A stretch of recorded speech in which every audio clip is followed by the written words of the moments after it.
Well, I'm ready to go. All So, right. what is a right brain thinker? Well, a right brain thinker is somebody who is really heavy in on the innovation and creative. They're very much they live in the present versus the left side, which is really the more analytical and lives in the analyzes things based on past and in the future.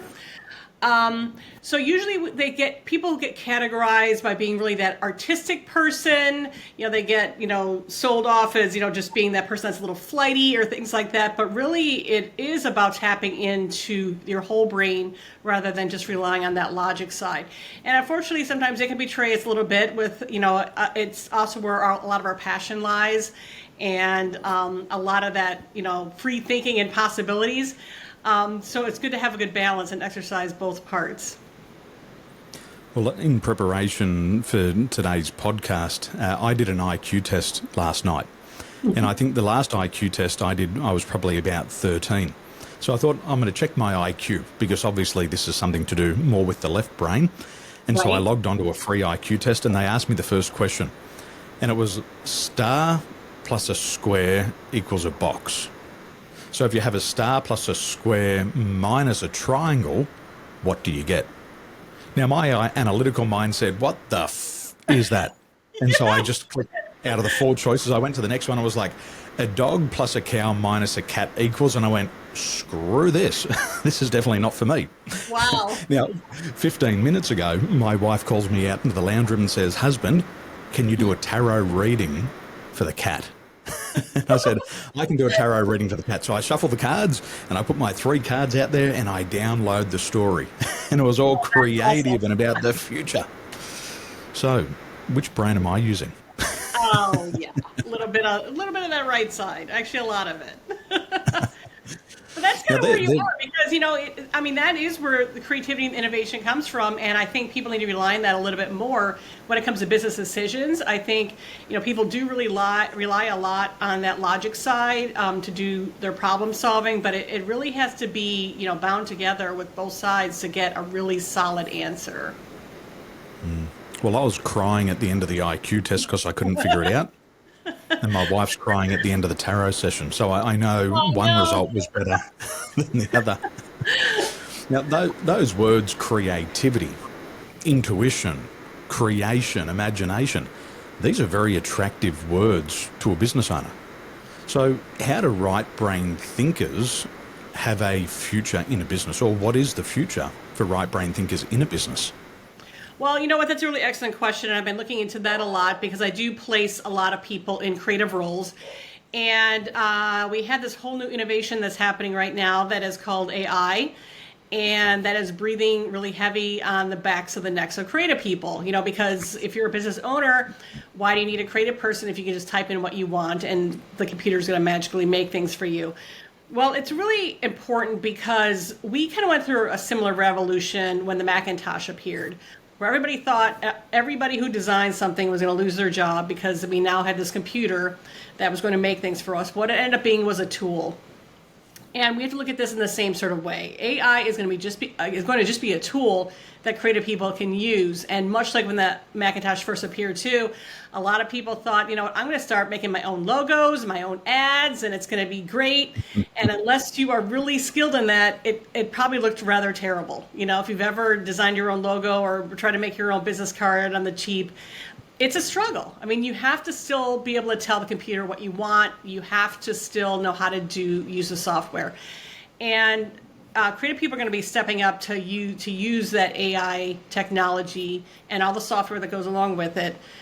Writers, designers, illustrators, and they're going to be using it as a tool. And since everything's going that direction, you're going to need people on your team that know how to do that. And I've had some people come to me and just say, if they can just do it themselves, then aren't they just going to do it? Some people will, but I always am reminded that the person who wants the work done never really knows exactly what they want anyway until they see it. So they can spend a lot of time typing in a lot of words, trying to learn how to talk to technology, or you can just hire somebody like you always have, and they're going to do it for you. So that's going to be the biggest chunk of creativity. The next part of that, you're going to need people on your team that are innovative, creative problem solvers, all that sort of stuff, because that's the way to stay ahead. If you only do one thing and you're not constantly reinventing, you're going to get eaten alive by your competition, because they're going to be doing that. They're going to be innovating. They're going to be creative problem solving. They're going to be hiring creative people. And as long as there's this competitive nature in businesses, which there always will be, they will be online, just producing more content, creating more imagery, telling better stories than you, unless you have these people plugged in, trying to always think about what the next thing is. I remember many years ago, I had a business and we would create our own movies to promote our own clothing. Yes. And we went out and we invested in the expensive camera. And they were about $6,000 for a camera back then. We would invest in the latest iMac. Now, that was in the early 2000s, and they were super expensive. We would get all the programs Final Cut Pro, but with all of that technology, we couldn't create the movie that we wanted. So what we found was we would go out and film, which we could do because we knew technically what we wanted, but then we would hire creatives to do the editing. And it was like they would come in and they'd wave their magic wand over the film and it looked totally different. And you're like, how do you do that? I'm going to do that myself and I'm going to try to figure it out. So you double down, you get into the computer and you waste half of your life trying to make it look a third as good as the other person did. And at the end of it, you say, you know what? You run with it because that skill makes me look good. And I know that because with one of our movies, we launched a movie and we had 600 people at the launch of the movie because the movie was so good and it was so creative. There was so much imagination in there. Most people who are creating movies would have been likely to put 50 people in a room. We had a room for 300 people and we had to do the premiere twice because we had another 300 people waiting outside. And what made it special was that creativity. Exactly. And so now as I analyse it, yes, that makes sense. They were those right-brainers.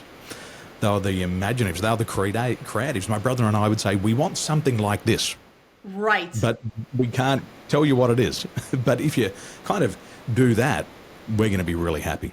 And I think that's a perfect example because, this is just going to keep getting pushed further and further. I mean, we think about just in retail, retail is taking a beating with the pandemic and now everybody can get things online, but people still want an experience of some kind. So even if they're going to their website, they want it to be an experience. And who's coming up with that?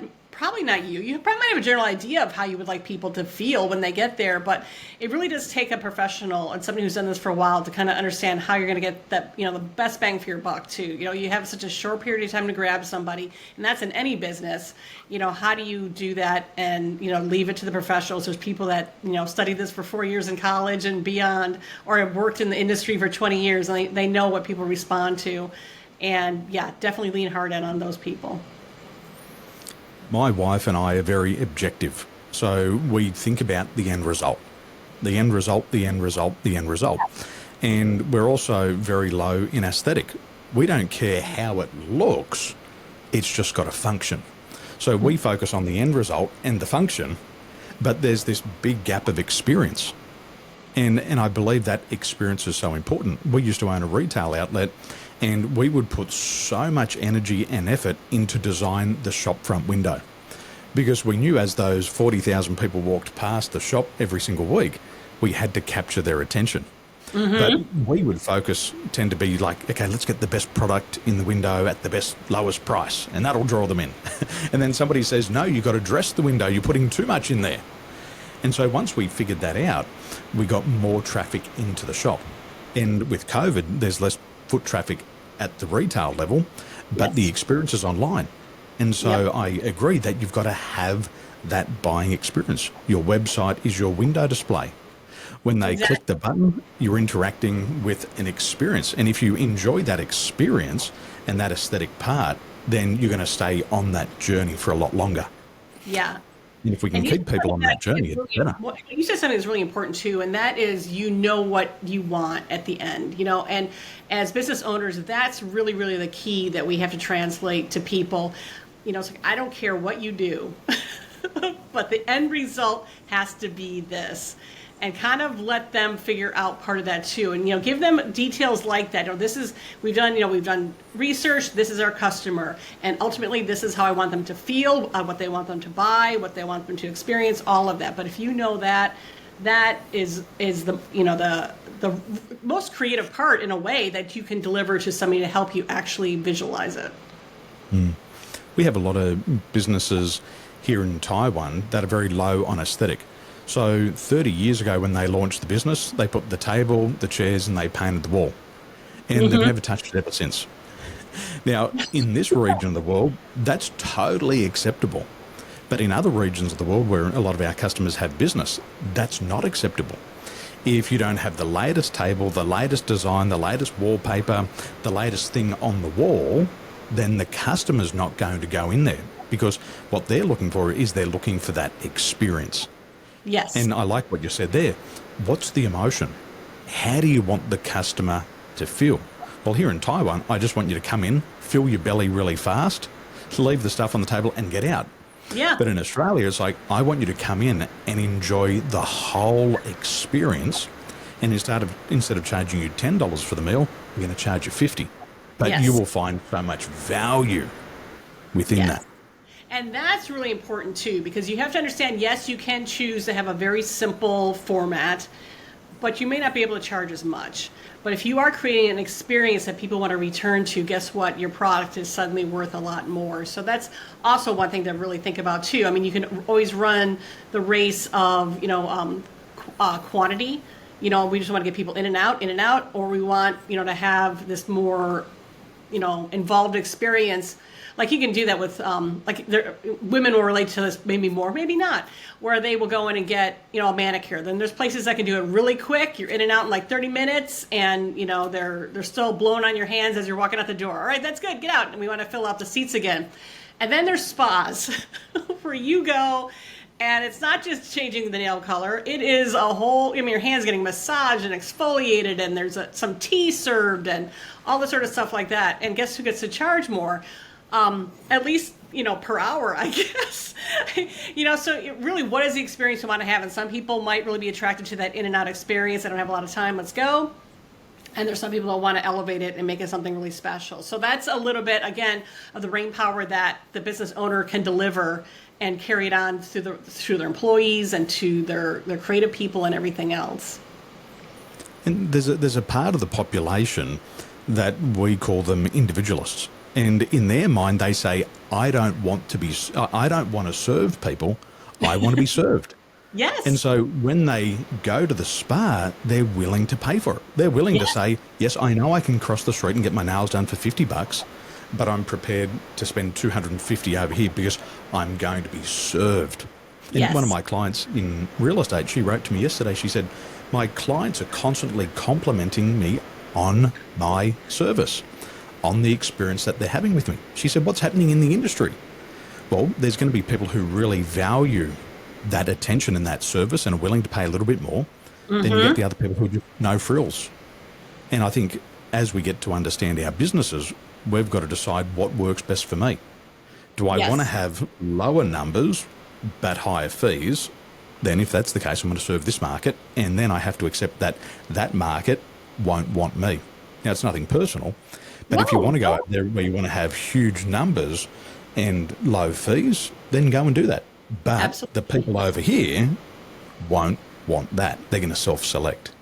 Yes, and it's worth spending a little money or doing your own research as far as figuring out who your customer is and who you want to serve to, because I think a lot of people start a business and they think like, well, I want everybody to buy it.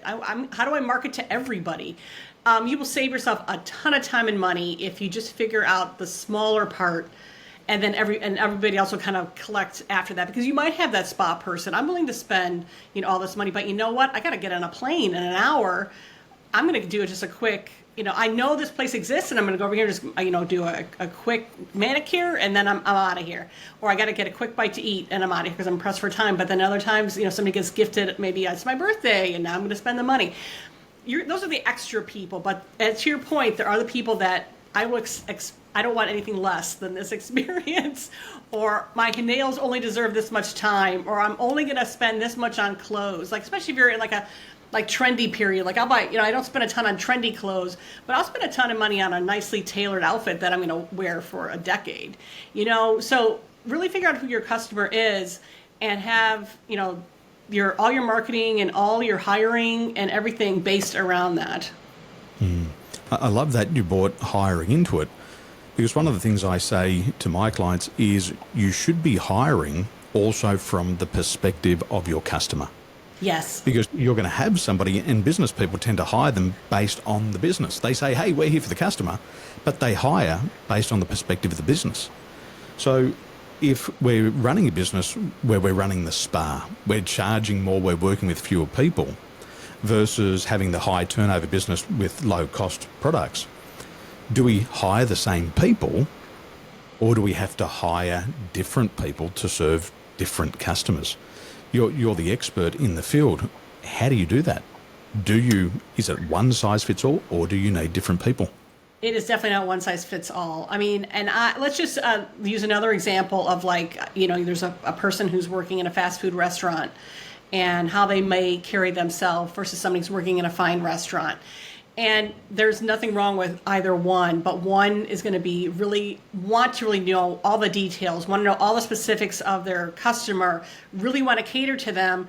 And then the other person is just, let's just make this quick, and do you want fries with that? And we're going to move on to the next thing. There is a lot of personality that's based in that. But what I find sometimes is you will find some diamonds in the rough. There are the people that are interested. Like, for example, one of our best recruiters that we found was somebody that worked at a sushi place. And we are finding candidates for, big business. And this was something completely different. But she was an amazing person. She was very thorough.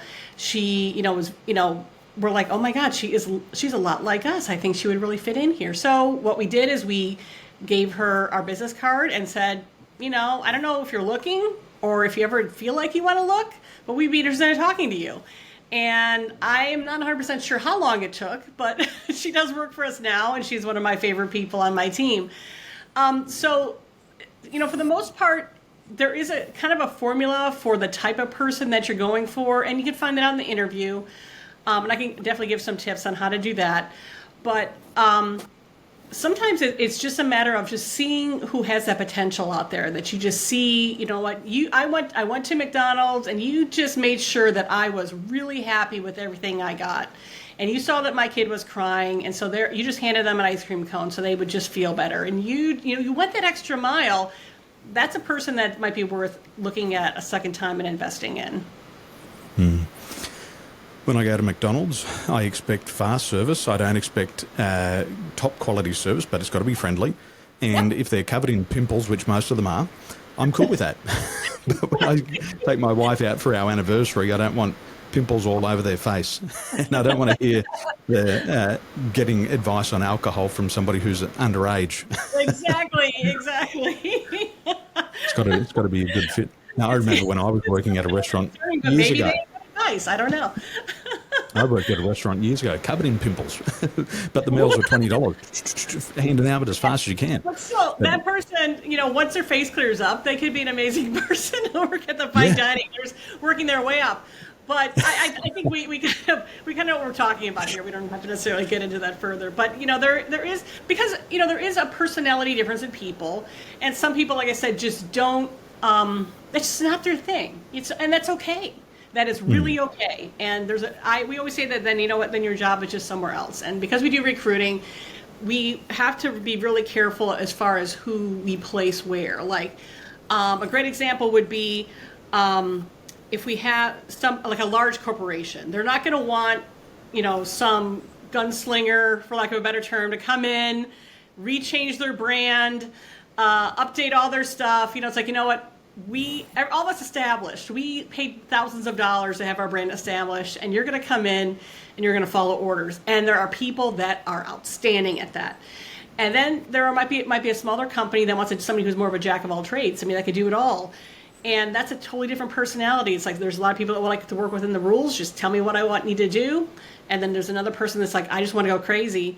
And that's the two different types of personalities that you have to think about. And, having a bad hire in the one spot, this person's never going to be happy. This person that wants to reinvent everything is not going to be happy at the one job. And the person that needs more guardrails cannot be in more of a crazy environment. So it's really kind of about figuring out who that person is before you have them come in that first day. Mm-hmm. Well, it's a fact in business that we're going to have people start and we're going to have people leave. And it's like an ending, it's like a death. And we all know it's going to happen, but nobody wants to talk about it and we're never prepared for it. And what I see today in business is a hiring mistake. A business owner or leader hires the wrong person. It's inevitable that they're going to leave, but they don't let them go because they don't have somebody to replace them with. And so they end up holding onto that poor performer for too long. So when it comes to building a talent pool, what are some ideas that you could share with business people on when to start or even how to build their talent pool? Well, much like the example that I gave before, where you were just out for lunch and you see a great person, keep track of them. Get their. What we used to do is just collect their information. We said, "Can you send us a resume? We just want to have it on file. Do you have your business card? We just want to have it on file." We literally had and we still do have a folder of people that could potentially work for us, and that's based on we think they'll fit within our culture.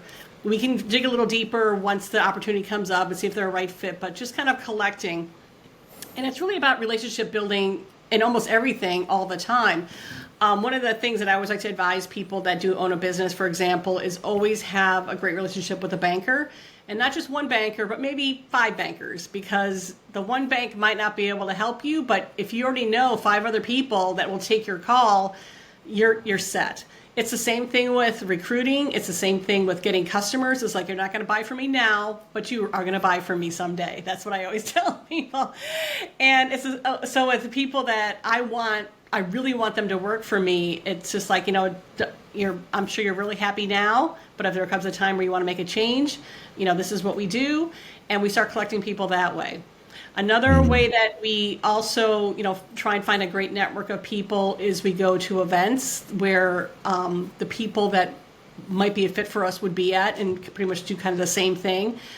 We don't do job boards at all.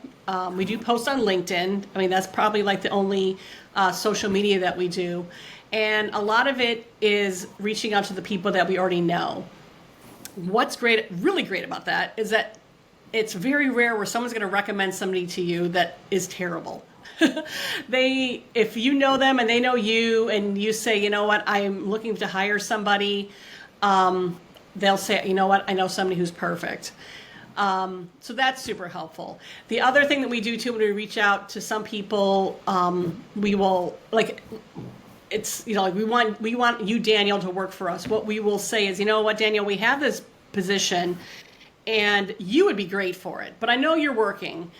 Is there anybody else that you could think of that would be interested in this job? And you might take a pause and just say, well, wait a second, what about me?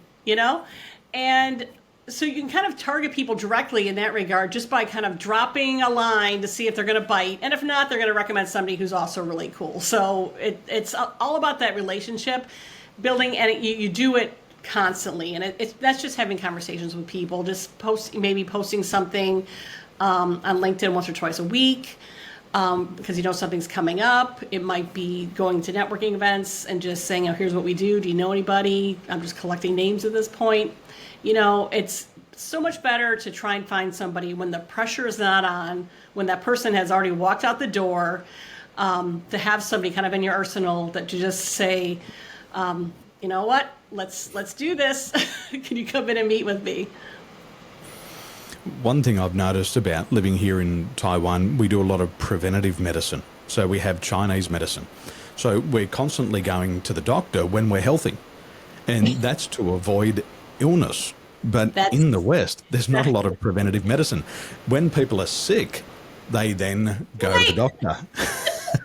Too late. And in my opinion, the same thing happens when it comes to recruitment.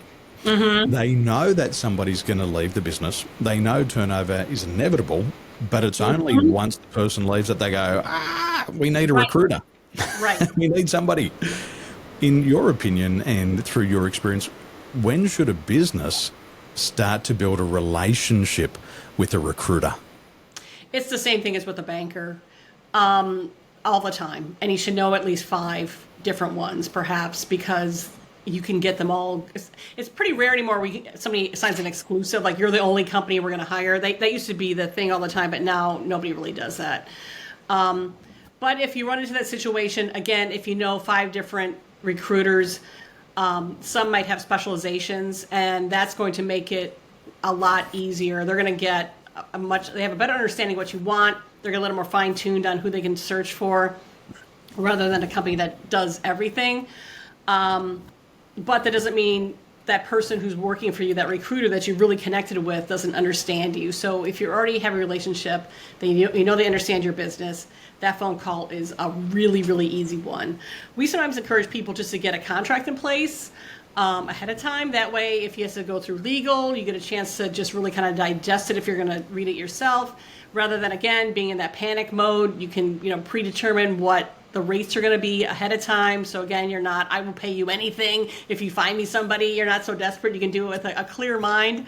And so yeah, just get them ahead of time. And they may not be super thrilled that you say, not right now, but I'd like to get everything in place, because they want to just go. Can I get, how about now? How about now? How about now? We got to shut that down pretty quick. Usually for us, we always say, you know where to find us. We will send you like an email every once in a while, that's a newsletter, but you know where to find us, and we're ready for you when you need us. So so you have to find the personality too that I think is a really great fit for you too. But you're only going to do that if you just start making relationships early, but be just really clear in your expectations up front. Like, I don't need someone now.